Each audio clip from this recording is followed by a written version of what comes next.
چکے ہیں، ظلم کی آنکھوں میں آنکھ ڈال کر اپنے حق اور اپنی آواز کو بلند کرنے کے لیے ہم اٹھ چکے ہیں۔ ہمارے سامنے خدا کا وہ پیغام ہے۔ رب تعالیٰ نے ارشاد فرمایا کہ بے شک اللہ تبارک و تعالی یحب الذین یقاتلون فی سبیلہ صفا، جو لوگ اللہ کے راہ میں سنگرش کرتے ہیں، جد و جہد کرتے ہیں، سب بستہ ہو کر، کمر بستہ ہو کر، کأنہم بنیان مرصوص، سیسا پلائی دیوار کی طرح بن کر جم کر کھڑے ہو جاتے ہیں اور اللہ کے لیے کوشش کرتے ہیں، خدا کی شریعت کے لیے محنت کرتے ہیں، اپنے اسلام کے لیے، اپنی قوم کے لیے، اپنی ملت کے لیے جتن کرتے ہیں۔ خدا نے کہا ہے کہ ایسے لوگوں سے خدا محبت فرماتا ہے، ایسے لوگوں کو اپنی رحمت و تائید عطا فرماتا ہے۔ نعرہ تکبیر، اللہ اکبر، اللہ اکبر۔ لہذا اگر ہمیں اپنی رحمت و تائید، ہمیں اگر اللہ کی رحمت و تائید چاہیے تو خدا پاک نے کہا ہے کہ تم سیسا پلائی دیوار کی طرح اللہ کے لیے سنگھرش کرنے کے لیے، باطل سے لڑنے کے لیے، باطل سے مقابلہ کرنے کے لیے ہماتن تیار ہو جائیے۔ آج کے وقت میں لوگ کہتے ہیں کہ یہ علماء، یہ مولوی، یہ امام سیاست کر رہے ہیں، مولوی سیاست کر رہا ہے، مولانا شمشاد سیاست کر رہے ہیں، اگر وہ امام ہے تو سیاست نہیں کر سکتے۔ میں تمہیں یہ بتانا چاہتا ہوں کہ سارے انبیاء کے جو امام ہیں، امام الانبیاء، مسجد کے منبر و محراب پر بیٹھ کر آپ نے جنگ بدر کی سیاست کی ہے، آپ نے دیگر جنگوں کی، غزوات کی سیاست کی ہے، آپ نے دوسرے ملکوں کے جو آنے والے سفراء ہیں ان سب سے آپ نے مسجد میں ملاقات کر کے آپ نے سیاست کی گائیڈ لائنز دی ہے، ہدایات عطا کی ہے۔ مجھے کہنے دو، جنگ بدر سیاست سے جیتی گئی، جنگ احد سیاست سے جیتی گئی۔ مجھے کہنے دو کہ یہ فتح مکہ اخلاق کی شان و شوکت اگر ایک طرف تھی تو دوسری طرف رسول اللہ نے سیاست کا نمونہ عمل دکھایا، سیاست کا نمونہ ہدایت دیا۔ مجھے کہنے دو کہ یہ سیاست کرنا، اے لوگوں یاد رکھنا کہ ہم میں سے اسے نکالا جا رہا ہے، مسجدوں سے نکالا جا رہا ہے، مدرسوں سے نکالا جا رہا ہے، علماء سے نکالا جا رہا ہے، ورنہ سیاست میرے نبی کی جاگیر ہے، ان کی سنت کی جاگیر ہے۔ مجھے کہنے دو کہ سیاست ایک اسلام کی جاگیر ہے۔ نعرہ تکبیر، اللہ اکبر، نعرہ تکبیر، اللہ اکبر۔ حضرات گرامی، مجھے یہ بولنے کی اجازت دو کہ کتابیں پڑھو۔ کتاب تم کو سیاست سے دور کرنے کے لیے امام کے اوپر بدنما دھبے، ان علماء کے اوپر بدنما داغ لگانے کی کوشش ہو رہی ہے، ورنہ یاد رکھنا جب آپ احادیث مبارکہ کا مطالعہ کرو گے، آقا کریم صلی اللہ علیہ وسلم نے ارشاد فرمایا لَتَنْقِضَنَّ غُرَ الْإِسْلَامِ، اسلام کے جتنے کڑے ہیں، جتنی کرسیاں ہیں، یہ سب ایک ایک کر کے ٹوٹ جائیں گی، اسلام کے کڑے ٹوٹ جائیں گے۔ اگر آپ چاہتے ہو، ہم میں سے اور آپ میں سے ہر ایک شخص چاہتا ہے کہ اسلام کا کڑا ٹوٹنا نہیں چاہیے، مضبوط رہنا چاہیے، ہر ہاتھ میں اسلام کا پرچم رہنا چاہیے، ہر زبان پر اسلام کا نام رہنا چاہیے، ہر طاقت اور قوت پر اسلام کے جذبات ہونے چاہیے۔ مجھے کہنے دیجئے کہ میرے رسول پاک نے فرمایا کہ جب اسلام کے سارے کڑے ایک ایک کر کے ٹوٹنے لگیں گے تو وہ کڑا جو سارے ارکان کو بچائے گا، وہ کڑا جو اسلام کے سارے فرائض کو بچائے گا، وہ کڑا جو اسلام کے سارے تقدس کو بچائے گا، جس سے آپ کے آستانے بچیں گے، جس سے آپ کے مقابر بچیں گے، جس سے آپ کے مزارات بچیں گے، جس سے آپ کی مساجد بچیں گے، جس سے آپ کی یہ تقدس، یہ حرمتیں، میری مسجد کی حرمت، آپ کی مسجد کی حرمت، شاستری نگر کی مسجد کی حرمت بچے گی۔ میرے آقا نے فرمایا وہ کون سی چیز ہے؟ میرے آقا فرماتے ہیں سنو، اولہن الامر الحکم، سب سے پہلی چیز جس سے نماز بچے گی، شریعت بچے گی، وہ نظام حکومت میں اپنی حصہ داری ہے۔ اگر تم اسے بچا لو گے تمہاری شریعت کو بچا لیا جائے گا۔ نعرہ تکبیر، نعرہ تکبیر، ہمارا آپ کا رشتہ کیا ہے؟ میں عرض کرنا چاہتا چاہتا ہوں یہ وہ فاروقی نگر کی ہماری وہ سرزمین تھی جس سرزمین میں جشن رمضان المبارک کے مہینے میں بابرکت مہینے میں جس وقت دشمنوں کی سازش رچی گئی میں وہ امام تھا، میرے ساتھ کے وہ مقتدی عوام اہل سنت تھے، جس وقت مسجد کے اندر سے ہمیں نکالا گیا، حراست میں رکھا گیا، مقتدیوں کو حراست میں رکھا گیا۔ مجھے بتائیے کیا نماز پڑھنا گناہ ہو سکتا ہے؟ کیا تراویح پڑھنا گناہ ہو سکتا ہے؟ مگر سازشوں کے تحت ہم سب کو مصیبتوں میں ڈال دیا گیا۔ ایسے مواقع پر جس وقت ہم کھلے عام اپنے اوپر ہونے والے مظالم کو دیکھتے ہیں، سامنے میں کوئی سیاسی قیادت نظر نہیں آتا، کوئی قیادت نظر نہیں آتی، کوئی سیاسی لیڈر نظر نہیں آتا، ووٹ لینے کے لیے وہ آپ کے دروازے پر آ کر کھڑے ہو جاتے ہیں، کہتے ہیں مجھے ووٹ دو۔ میرا سوال ہے جس وقت ظلم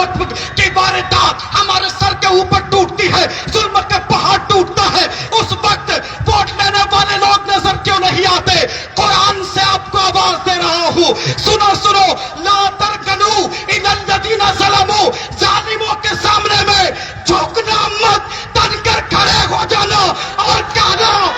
نعرہ تکبیر، نعرہ رسالت، تیرا میرا رشتہ کیا، تیرا میرا رشتہ کیا،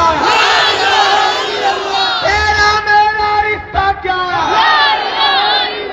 تیرا میرا رشتہ کیا۔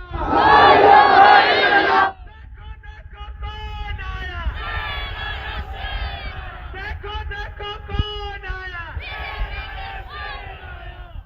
لا ترکنوا الی الذین ظلموا۔ میرے قرآن نے کہا ہے کہ ظالموں کے سامنے میں جھوکنا مت۔ آج دنیا ہمیں جمہوریت کا سبق سکھا کر ہمارے حقوق چھین لے رہی ہے۔ آج دنیا ہمیں جمہوریت کا پاٹ پڑھا کر، نقلی پاٹ پڑھا کر کے آج وہ ہم سے ہمارے حقوق چھیننے کی کوشش کر رہی ہے۔ میں تمہیں بتانا چاہتا ہوں، یہاں پر جس وقت جمہوریت کا قانون نہیں بنا تھا تب بھی ہم جمہوریت کے قانون پڑھتے تھے، جمہوریت کا درس پڑھتے تھے۔ میں آپ کو بتاؤں کہ جب رسول اکرم صلی اللہ علیہ وسلم نے میثاق مدینہ بنایا، اس موقع پر آپ نے فنڈامنٹل ہیومن رائٹس کا درس دیا۔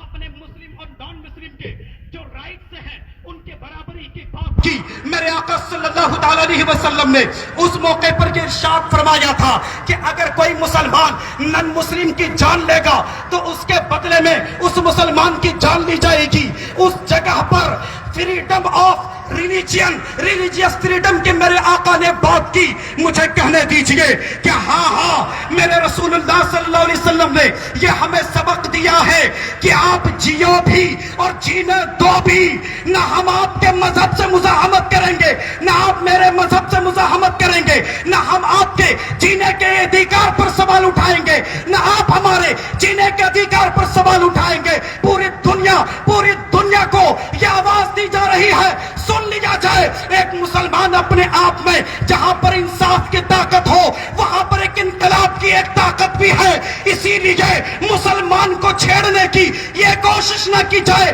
ان کی جان، ان کے مال، ان کی دولت کے ساتھ کھلواڑ نہ کرنے کی کوشش کی جائے، کیونکہ مسلمان جب اپنے خدا کا، اپنے رسول کا، اپنے اسلام کا، سیاست اسلام کا نام لے کر کے اٹھتا ہے تو سیاست کا میدان بدل کے رکھ دیتا ہے۔ نعرہ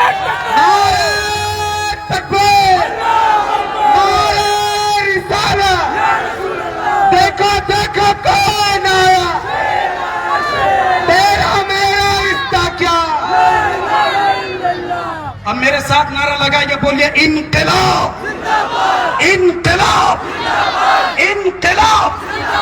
حضرات محترم، میں اپنی بات کو ختم کر رہا ہوں اور میں یہ بولنا چاہتا ہوں کہ یاد رکھیں قرآن میں ہے لا تلمزوا انفسکم، تم اپنے لوگوں کو جو تمہاری شریعت کے لیے، جو تمہارے ناموس کے لیے، شریعت کے ناموس کے لیے، جو نبی پاک کی عزت کے ناموس کے لیے، آپ کے رسالت کے ناموس کے لیے، جو رسول اللہ کی عزت و حرمت کے لیے اپنی جان کو ہتھیلی پر لے کر کے جو کھڑے ہو جاتے ہیں، جو دنیا کے مظالم، مصائب، عالم کے پرواہ کیے بغیر وہ آپ کے سامنے میں آتے ہیں۔ مولانا شمشاد القادری آتے ہیں، مولانا برہان الخدا آتے ہیں، اور اس طرح کے امثال یہ علماء آ کر اپنی جان کے پرواہ کیے بغیر وہ دنیا کی آنکھوں میں آ کے ڈال کر کہتے ہیں کہ تم میرے بچوں کو کاٹ دو، تم مجھ کو کاٹ دو، لیکن میرے رسول کی عزت پر ایک انگلی بھی اگر رکھو گے تو ہم قانون کا سہارا لے کر تمہاری دھجیاں اڑا دیں گے۔ نعرہ تکبیر، نعرہ رسالت، تیرا میرا رشتہ کیا، تیرا میرا رشتہ کیا، دیکھو دیکھو کون آیا۔ لا تلمزوا انفسکم، حضرات محترم اپنے لوگوں پر آئے، اپنے لوگوں پر لعن طعن مت کیجئے، لعن طعن اپنے لوگوں کے اوپر مت کیجئے۔ اس بات کا مطلب یہ ہے کہ آپ اپنے لوگوں کا ساتھ دیجئے۔ قرآن نے کہا ہے کہ اپنے لوگوں کا، اپنوں کا آپ ساتھ دیجئے، ان کو برا بھلا مت کہیے۔ یعنی جو شخص آپ کے ساتھ کے لیے لڑ رہا ہے، آپ کی وقفی زمین کے لیے لڑ رہا ہے، آپ کی شریعت کے لیے لڑ رہا ہے، رسول اللہ کے ناموس کے لیے لڑ رہا ہے، جو شخص آپ کے مسجدوں کے لیے، آپ کے مدرسوں کے لیے لڑ رہا ہے، جہاں پر مسلمان کے ساتھ موب لنچنگ ہو رہی ہے، جہاں پر پسماندہ کے ساتھ ظلم و زیادتی ہو رہی ہے، جہاں کسی دلت یا پچھڑا کے ساتھ کوئی ظلم و زیادتی ہو رہی ہے، ایک مرد قلندر، ایک مرد مجاہد اٹھتا ہے حیدرآباد سے، کبھی دلی کے ایوان پہ بولتا ہے کہ ہاں ہاں یاد رکھو اس دنیا میں، اس ہندوستان میں ہیومن رائٹس کے نام پر جو انسانی حقوق ہے انہیں کوئی پامال نہیں کر سکتا۔ ہر ایک شخص کو اپنی عزت کے ساتھ زندگی جینے کا ادھیکار ہے، لہذا وہ شخص جو آپ کے لیے اپنی جان کی پرواہ نہیں کرتا، اپنی خاندان کی پرواہ نہیں کرتا، اس اسد الدین اویسی کے نام پر ہم اپنا ایک ووٹ کیا، ضرورت پڑی تو ہم اپنی جان بھی دے سکتے ہیں۔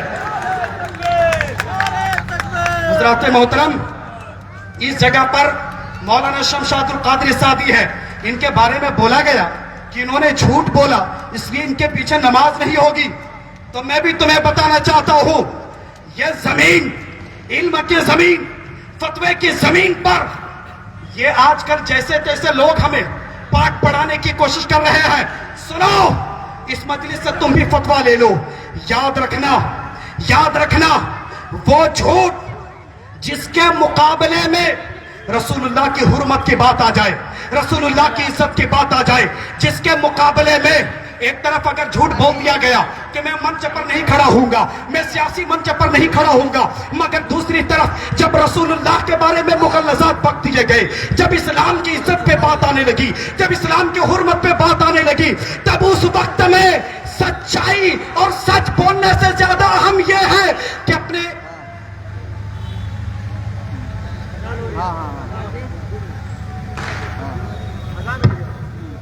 اذان ہو رہی تو